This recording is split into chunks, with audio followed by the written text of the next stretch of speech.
Hallelujah, Hallelujah, Hallelujah, Hallelujah.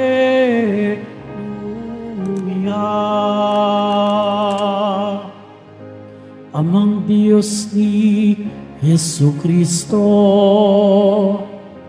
ang salita mo'y totoo, kami ay pabanalin mo. Hallelujah, Hallelujah, Hallelujah, Hallelujah.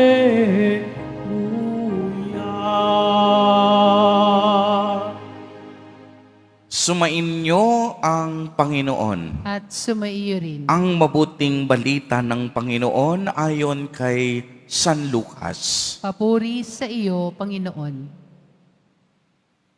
Noong panahong iyon, tinanong ni Jesus ang kaniyang mga alagad ng patalinhaga, maaari bang maging tagaakay ng bulag ang isa ring bulag? Kapwa sila mahuhulog sa hukay kapag ginawa ang gayon. Walang alagad na higit sa kaniyang guro.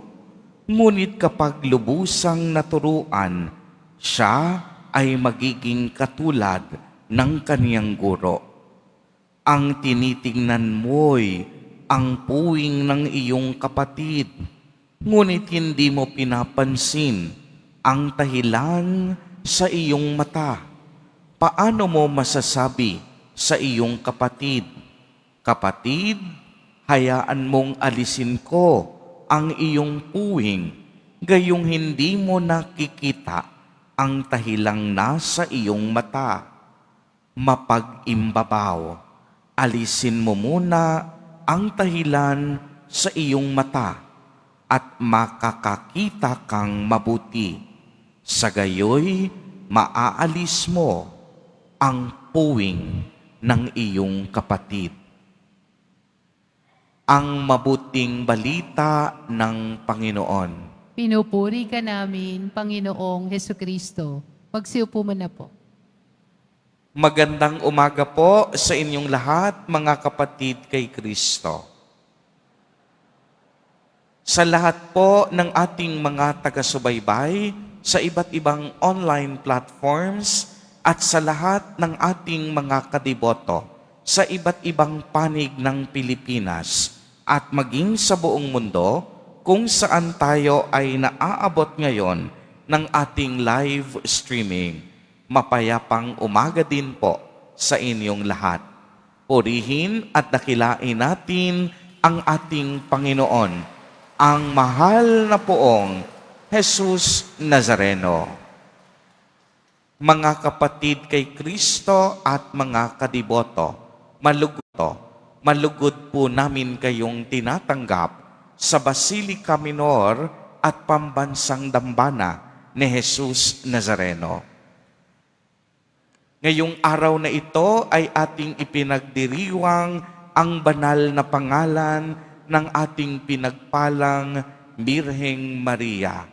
Alam po ninyo, napakahalaga ng pagdiriwang na ito sapagkat binibigyang papuri natin ang kahalagahan ni Maria, ang kahalagahan ng kaniyang pangalan sa kasaysayan ng ating kaligtasan. Alam po nating lahat na si Maria ibinigay ang lahat upang sa gayon maganap ang kalooban ng Diyos. Isinantabi ang pansariling kagustuhan, ang sariling pangarap, dahil para kay Maria ang nakikita ng kaniyang puso at mata ay ang malaking plano, ang dakilang plano ng Diyos Ama para sa ating lahat. Take note, nakita ni Maria. Mahalaga ang ating paningin. Mahalaga ang ating mga mata upang makita natin ang tama, ang liwanag at pag-asa. Alam po ninyo, isa sa pangunahing layunin kung bakit tayo'y may mga ebanghelyo ay ang panawagan ng pagbabalik loob. Bakit po natin kailangang magbalik loob? Dahil ang bawat isa sa atin makasalanan. Ang bawat isa sa atin may kahinaan at kanya-kanyang pagkukulang sa Diyos. Maging kardinal man, obispo, pari, madre, reliyoso at reliyosa, lahat tayo nagkamali. Lahat tayo nagkasala sa presensya ng Panginoon. Wala sa atin ang karapat-dapat sa Kaniyang banal na altar. Ngunit tayo'y naging karapat-dapat dahil sa awa at habag ng Panginoon. Kaya nga kahapon, anong sinabi sa Ebanghelyo? Magbigay tayo ng kapatawaran sa isa't isa. Kapag nagkamali ang iyong kapatid, huwag puot at hinanakit ang iyong damhin, kung hindi igawad sa kanya ang pagpapatawad. Ang taong gumagawa ng masama, dapat suklian mo ng kabutihan. Bakit kailangang suklian ng kabutihan? Kapag ang isang tao ginawan ka ng masama at tinumbasan mo, ginantihan ng masama, magpapatuloy ang kasamaan dahil ang taong ginantihan mo ng hindi maganda, gagantihan ka din ng hindi maganda. Anong ibig sabihin nito? Hindi matatapos ang patuloy na pagdaloy ng kasamaan. Pero kung ang isang masama, gagantihan mo ng mabuti, itigil ang kasamaan dahil magtatagumpay ang kabutihan.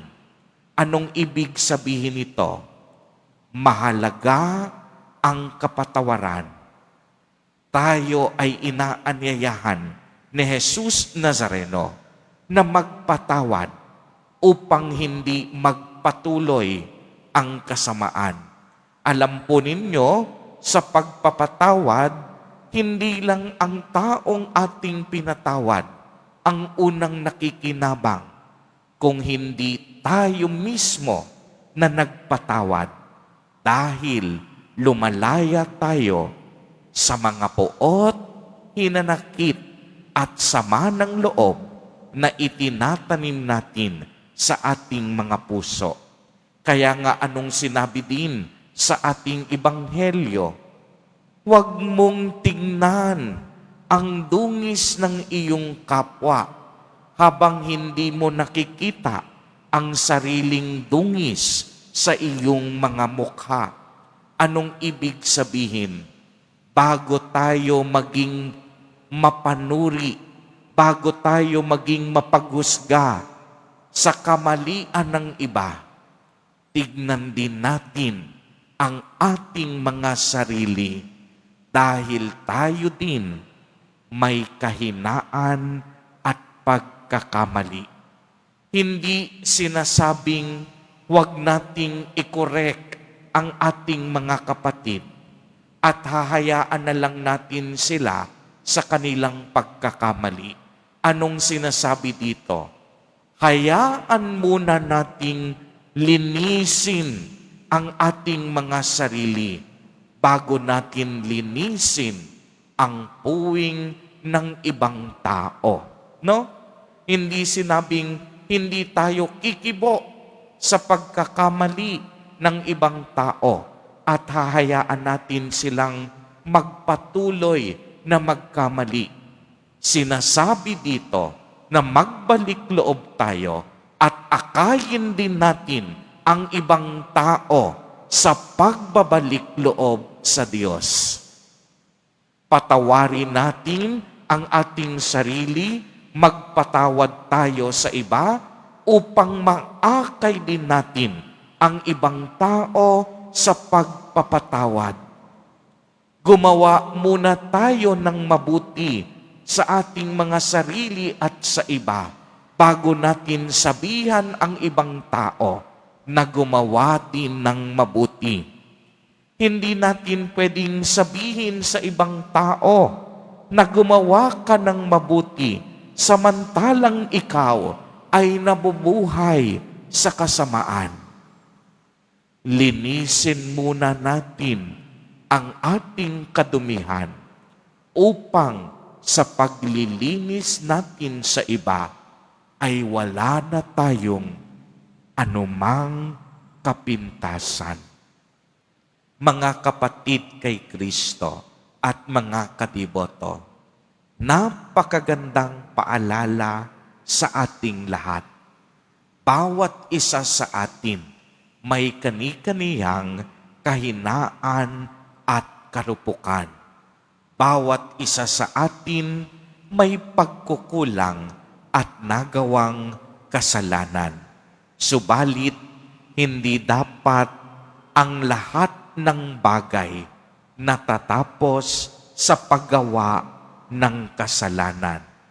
Binibigyan tayo ng pagkakataong magbago at magbalik loob. Ito yung sinasabi ni Jesus Nazareno, linisin mo muna ang puwing ng iyong mga mata. Linisin mo muna ang iyong mga kasalanan sa pamamagitan ng sakramento ng kumpisal upang sa gayon linisin ng Diyos ang anumang karumihan ng iyong puso at kalooban. Bibigyan ka ng Diyos ng bagong lakas at pag-asa. Bibigyan ka ng Diyos ng bagong kapangyarihan at bagong buhay. Dahil walang kasalanan ang hindi kayang patawarin ng Diyos sa isang taong buong pusong nagsisisi at nagbabalik loob sa Diyos. At kung tayo'y nilinis na ng ating Panginoon, saka natin akayin ang ibang tao. At ito ang unang sinabi niya sa Ebanghelyo, paano maaakay ng bulag ang kaniyang kapwa bulag, gayong pareho silang hindi nakakakita. Linisin at hugasan muna natin ang ating mga sarili upang sa gayon tayong kinaawaan, tayong pinatawad at tayong nilinis na ng ating Panginoon ang magsilbing instrumento ng Diyos upang ang ating mga kapatid na naliligaw ng landas ay ating mangakay tungo sa landas ng kalinisan, kabanalan, at katarungan. Mga kapatid kay Kristo, huwag tayong matakot magbalik loob. Sa ating pagbabalik loob, tayo ay lilinisin ng Diyos sa ating karumihan. Tayo ay palalakasin niya upang ang ating mga kapatid ay ating maakay pabalik sa tahanan ng may kapal. Amen. Purihin at dakilain natin ang ating Panginoon, ang mahal na poong Jesus Nazareno.